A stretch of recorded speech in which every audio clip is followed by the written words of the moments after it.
राम राम जी।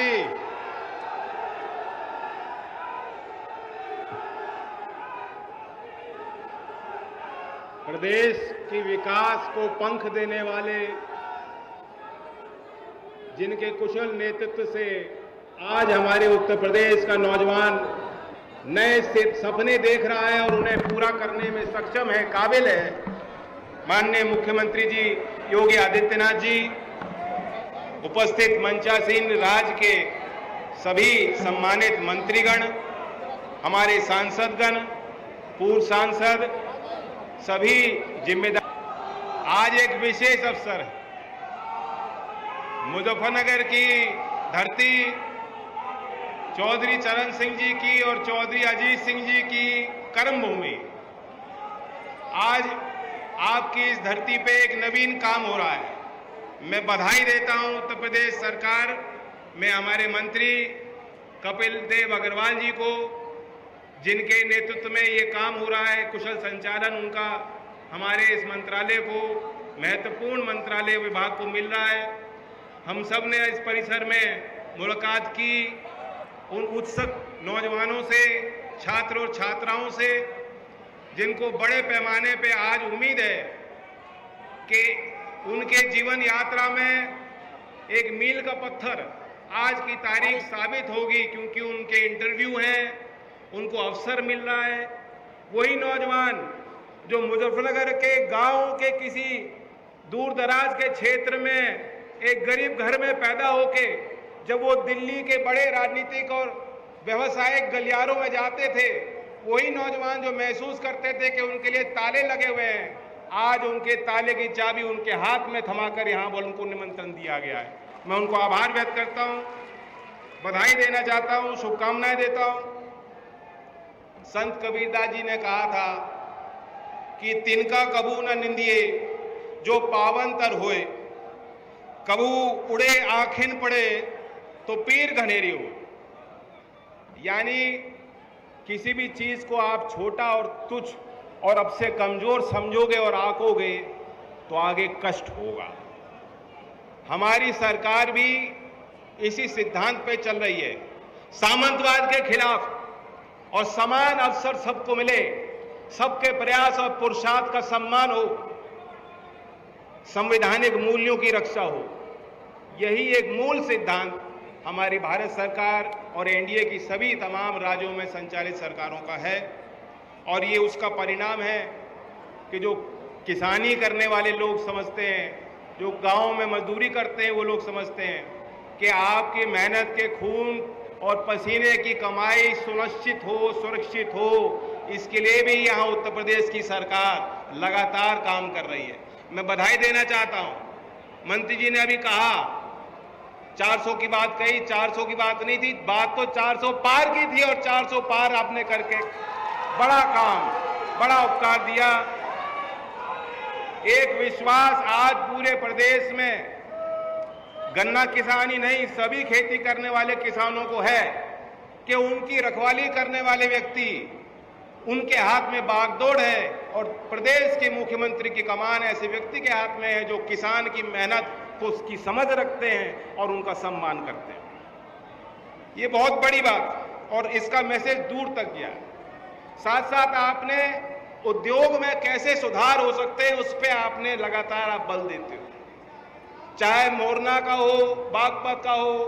हमारी जो शक्ति है, क्षमता है कि जो पैदावार गन्ने की खेत में हो रही है वो मिल तक पहुंचे, उसका प्रोसेसिंग हो और उचित मूल्य किसान को मिले। लगातार मिल की वृद्धि के लिए और विस्तार के लिए भी राज्य की सरकार लगातार प्रयास कर रही है और उस कार्य को तेजी से आगे बढ़ा रही है। ये भी मैं कहना चाहूँगा कि आज की तारीख बहुत मुफीद है, बहुत उचित है। अभी हमने कुछ दिन पूर्व हमारे महास्मृति को की जयंती का वो मनाया, जिन्होंने सामाजिक न्याय की अलख जलाई, शिक्षा के क्षेत्र में उनका बड़ा योगदान था। और आज पूर्व संध्या डॉक्टर भीमराव अंबेडकर जी के उस अवसर पे हम लोग आए, और डॉक्टर भीमराव अंबेडकर जी ने देश के नौजवानों को कहा कि be educated, be agitated, be organised, be confident and never give up, यानी शिक्षित हो, उनके अंदर क्रांति की ज्वाला निरंतर जलती रहे, देश का नौजवान संगठित रहे, उनके अंदर आत्मविश्वास बना रहे और वो कभी पीछे ना हटें, वो डट के मुकाबला करें। ये जीवन के 5 सिद्धांत डॉक्टर भीमराव अंबेडकर जी अपनी शिक्षा और दीक्षा में हमें देके गए थे और उसी युवा शक्ति के निर्माण के लिए आज ये कार्यक्रम यहां आयोजित है। मैं धन्यवाद देता हूं कि लगातार जो राज्य की सरकार है और जो केंद्र की सरकार युवाओं पे ध्यान दे रही है, उस कार्यक्रम को आगे बढ़ा रही है।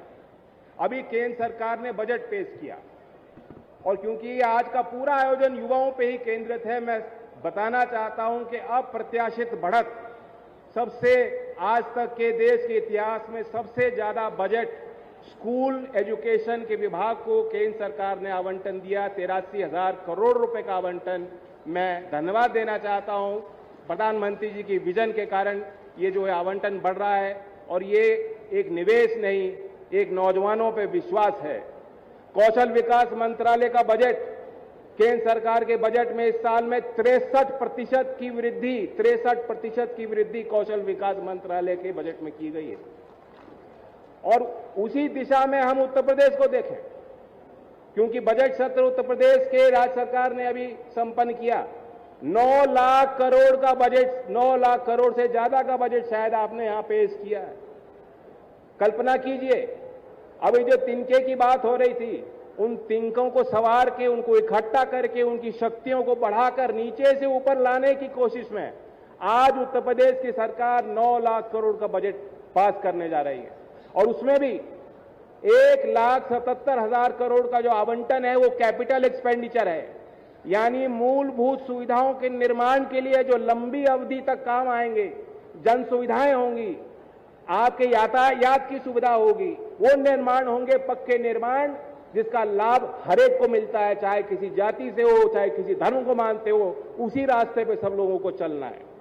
मैं मानता हूं कि $1 ट्रिलियन इकोनॉमी का जो सपना उत्तर प्रदेश के लिए आपने देखा है, अभी हाल में पारित उत्तर प्रदेश का बजट भी उस दिशा में एक मजबूत और ठोस कदम साबित होगा।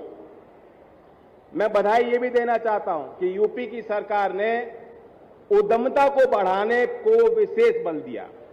आपने 5 लाख तक का बिना कोलैटरल का, कोई नौजवान स्टार्टअप बनाना चाहता है, उद्यमी बनना चाहता है, उसको 5 लाख रुपए का लोन, इसके लिए भी एक नई योजना राज्य सरकार लाई है। और मैं बताता हूं कि ये वो क्षेत्र है, अभी भी आप जाओगे तो यहां सरकारी गवर्नमेंट सर्विस के लिए, गवर्नमेंट नौकरियों की बड़ी होड़ होती है। अभी भी गांव में आप जाओगे सुबह शाम को तो बच्चे भाग रहे होते हैं, वो तैयारी कर रहे होते हैं, उन्हें पसंद है बेल्ट की नौकरी, चाहे वो आर्मी की हो, पैरामिलिट्री की हो या यूपी पुलिस की हो।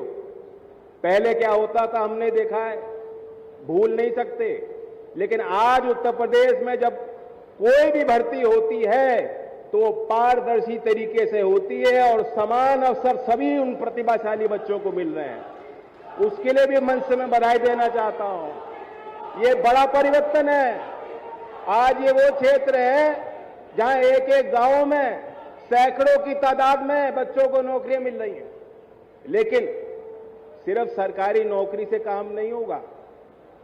आपको ये बताना चाहता हूं, मैसेज देना चाहता हूं, इसलिए कौशल विकास जरूरी है, इसलिए आप अपनी शिक्षा पे बल दीजिए और इसलिए उद्यमता के क्षेत्र में जो भारत सरकार की और राज्य सरकार के प्रयास हैं, ये बेहद महत्वपूर्ण है और आवश्यक। 2014 में देश में मात्र 150 पे स्टार्टअप नहीं थे, 150 स्टार्टअप नहीं थे 2014 में। स्टार्टअप की कोई नीति नहीं थी, स्टार्टअप क्या होता है किसी को मालूम नहीं था। अब डीपीआईटी के आंकड़े बताते हैं कि 2 लाख से ज्यादा पंजीकृत स्टार्टअप देश में बन चुके हैं। कोई ड्रोन के क्षेत्र में, कोई रोबोटिक्स के क्षेत्र में, कोई एआई इन एग्रीकल्चर के क्षेत्र में नवाचार लगातार बढ़ता जा रहा है। और ये तब संभव हुआ जब यूपी की संभावनाएं, वो दरवाजे जो बंद होते थे वो दरवाजे खोले गए। ये एक ठोस व्यापक नीति का परिणाम है और मैं उसके आंकड़े बताना चाहूंगा। 1 वर्ष में अगर आप कारखानों की बात करोगे कि कितने कारखाने होते थे, कितने हो गए। 32,000 फैक्ट्रियां पंजीकृत हैं उत्तर प्रदेश में। एक वर्ष में 17% की उसमें उछाल उस आंकड़े में आया। पेटेंट फाइलिंग, जो पेटेंट फाइलिंग एक बुनियाद होती है कि आपका जो विचार है, जो नवाचार है, उसे सुरक्षित रखना चाहते हो, उसको आप मंडी में ले जाना चाहते हो, तो सबसे पहले आपको पेटेंट फाइल करना होगा। उत्तर प्रदेश में पहले हमारे होनहार छात्र छात्राओं के लिए रास्ते बंद होते थे, उनको पता नहीं होता था पेटेंट कैसे फाइल करना है। आज विश्वविद्यालय जो है बढ़ चढ़कर उसमें अपना बड़ी भूमिका निभा रहे हैं। एक वर्ष में उत्तर प्रदेश में 27% ज्यादा पेटेंट फाइल हुए हैं। ये भी दर्शाता है कि जो यूपी सरकार और केंद्र सरकार मिलकर काम कर रही है, शिक्षा के क्षेत्र में, कौशल विकास के क्षेत्र में, नवाचार के क्षेत्र में, उस प्रयास का परिणाम सबको दिख रहा है।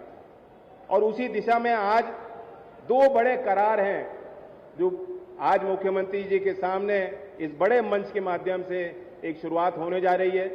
सबसे पहले तो नीति आयोग की और एनएसडीसी का एक एमओयू जो साझा होने जा रहा है, और उसका उद्देश्य है कि महिला उद्यमियों को व्यावसायिक सहयोग मिले, उनको लीडरशिप मिले, उनको मेंटरशिप मिले। विमेन्स एम्पावरमेंट प्लेटफॉर्म जो नीति आयोग द्वारा स्थापित बॉडी है, उनकी तरफ से ऐना रॉय जी आई हैं। ये ग्लोबल प्लेटफॉर्म है। मुजफ्फरनगर का आदमी सिर्फ मुजफ्फरनगर तक सीमित नहीं है, देश और दुनिया की सोच रखते हो, देश दुनिया तक आप कूद छलांग करते हो। ग्लोबल प्लेटफॉर्म की शुरुआत आज मुजफ्फरनगर की धरती से होने जा रही है, तो मैं उसकी शुभकामनाएं आपको देना चाहता हूं। कई राज्यों में ये स्कीम चलेगी, लेकिन मैं धन्यवाद देता हूं विमेन एम्पावरमेंट प्लेटफॉर्म को, जिसने कहा कि हम शुरुआत उत्तर प्रदेश से करेंगे पहले चरण में। दूसरी बड़ी बात, चौधरी चरण सिंह विश्वविद्यालय, चौधरी साहब के नाम, भारत रत्न चौधरी साहब के नाम से जुड़ी हुई हमारी संस्था जो स्टेट की यूनिवर्सिटी है, मेरठ में है, उसका अपना लंबा विराट इतिहास है और प्रभाव है।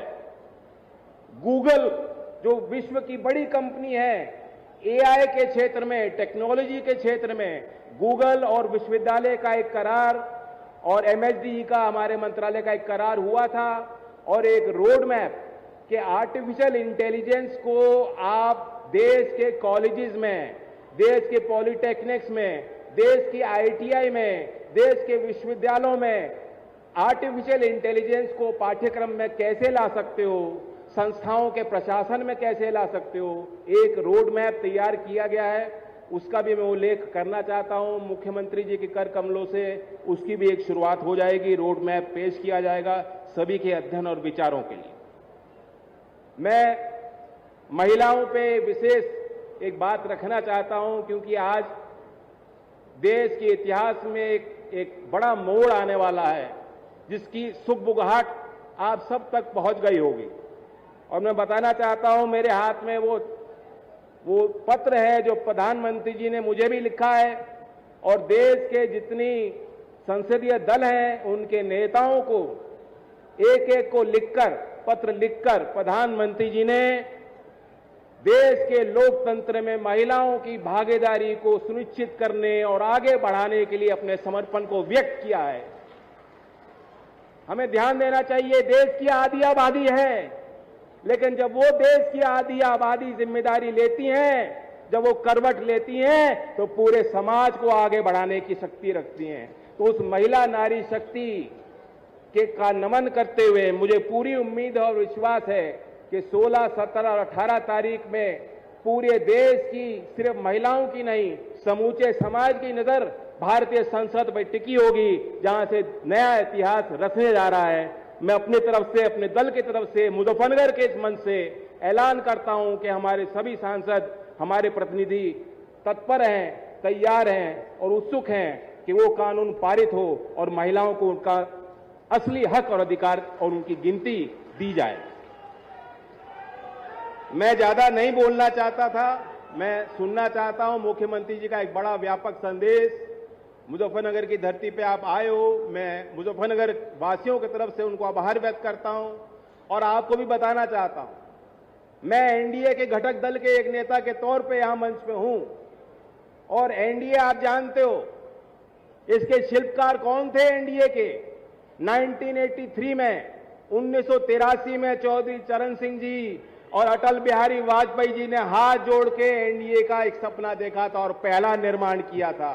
उसी एनडीए के गठन दल के तौर पे मुझे गर्व है कि वही एनडीए जिसमें national democratic alliance D democracy के लिए है और डी डेवलपमेंट के लिए भी है, यानी डी विकास के लिए भी है, उस विकास को और गति देने के लिए आवश्यक हो जाता है कि मुझे भी आप मुजफ्फरनगर वालों से बहुत उम्मीद है। आज टकटकी लगाए आप यहां बैठे हो, जब कोई अवसर होता है तो मांगते हो कि नहीं मांगते हो? खुल के मांगते भी हो मुझसे। हमारा उसी प्रकार का एक रिश्ता है। आपका मुख्यमंत्री जी पे भी अधिकार है और हम लोगों का भी कुछ आप पे अधिकार है। वो वक्त आना बहुत कम समय में, अल्प समय में वो वक्त भी आ जाएगा, वो माहौल भी, उसका निर्माण भी आपको करना होगा कि एनडीए ने जो पूरे देश में जो गति मिल रही है, वो जो गति उत्तर प्रदेश को जो नेतृत्व मिल रहा है, उस गति को और तेज करते हुए दोबारा जो है एक नई शक्ति के साथ उत्तर प्रदेश में एनडीए की ताकत और उभरे। इन्हीं शब्दों के साथ मैं धन्यवाद करता हूं। जय हिंद, जय भारत, जय युवा शक्ति।